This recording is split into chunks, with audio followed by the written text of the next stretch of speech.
Khandapada NAC ପକ୍ଷରୁ କିଭଳି colour ମରା ବାବଦରେ ଲକ୍ଷ ଲକ୍ଷ ଟଙ୍କା ପାଣିରେ ପଡ଼ୁଛି, ଏ ହେଉଛି ତା'ର ଜ୍ୱଳନ୍ତ ଉଦାହରଣ। ଆପଣମାନେ ଦେଖନ୍ତୁ, ଏ ଦୃଶ୍ୟ ହେଉଛି ଖଣ୍ଡପଡ଼ା ପୁରୁଣା ଗୋଷ୍ଠୀ ସ୍ୱାସ୍ଥ୍ୟ କେନ୍ଦ୍ରଠାରେ ଥିବା ସୁଲଭ ଶୌଚାଳୟର ପ୍ରାଚୀର ଦୃଶ୍ୟ। ଏଠାରେ କିଛି ମାସ ତଳେ ଏନ୍ଏସି ପକ୍ଷରୁ ଲକ୍ଷ ଲକ୍ଷ ଟଙ୍କା ଖର୍ଚ୍ଚ କରାଯାଇ ସହରବାସୀଙ୍କ ଉଦ୍ଦେଶ୍ୟରେ ସଚେତନତା ବାର୍ତ୍ତା ୱାର୍ଲିଂ କରାଯାଇଥିଲା। ହେଲେ ଏବେ ଏହା ଉପରେ ପୁଣି କଲର ମରାଯାଇ ଲିଭାଯାଉଛି। ବୋଧହୁଏ ଏହି ପୁରୁଣା ଗୋଷ୍ଠୀ ସ୍ୱାସ୍ଥ୍ୟ କେନ୍ଦ୍ରଟିର ପୁଣି ରେନୋଭେସନ୍ କାର୍ଯ୍ୟ ଆରମ୍ଭ ହୋଇଯାଇଛି, ସେଥିପାଇଁ ଏହା ଉପରେ ଗେରୁଆ କଲର ମରାଯିବ। ହେଲେ ଏଠି ପ୍ରଶ୍ନ ଉଠେ, ଏହିପରି ଚାରିଆଡ଼େ କାର୍ଯ୍ୟ ଆରମ୍ଭରୁ କ'ଣ ଗେରୁଆ ରଙ୍ଗ ମାରିବା ନିହାତି ଦରକାର?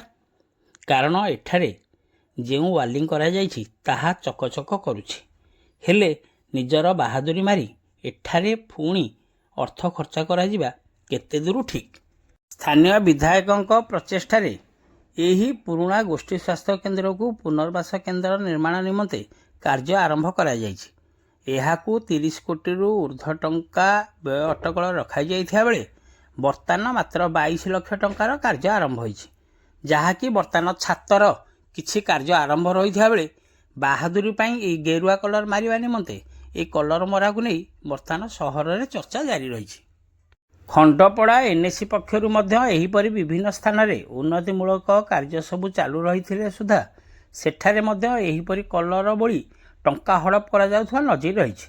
ଖଣ୍ଡପଡ଼ା ସୁନାମୁହିଁ ପାର୍କ କୁହନ୍ତୁ କିମ୍ବା ସ୍ମାର୍ଟ ପାର୍କ କଥା କୁହନ୍ତୁ, ଯେଉଁଆଡ଼େ ଆପଣ ବୁଲି ଆସିବେ ସେଠାରେ ଏହିଭଳି ଦୃଶ୍ୟ ଦେଖିବାକୁ ପାଇବେ, ଯାହାକି ବର୍ତ୍ତମାନ ଏହି ଶୌଚାଳୟଠାରେ ଦେଖିବାକୁ ମିଳିଛି।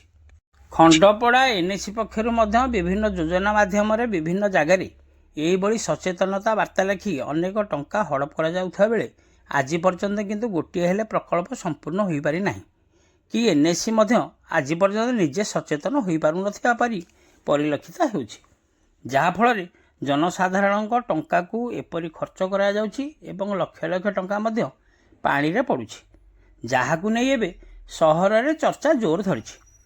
ଅନ୍ୟପକ୍ଷରେ କଲର ବୋଳା ସରକାରଠାରୁ ଆଉ କ'ଣ ଆଶା କରାଯାଇପାରିବ ବୋଲି ମଧ୍ୟ ବିଭିନ୍ନ ଜାଗାରେ ଆଲୋଚନା ହେଉଥିବା ଶୁଣିବାକୁ ମିଳୁଛି।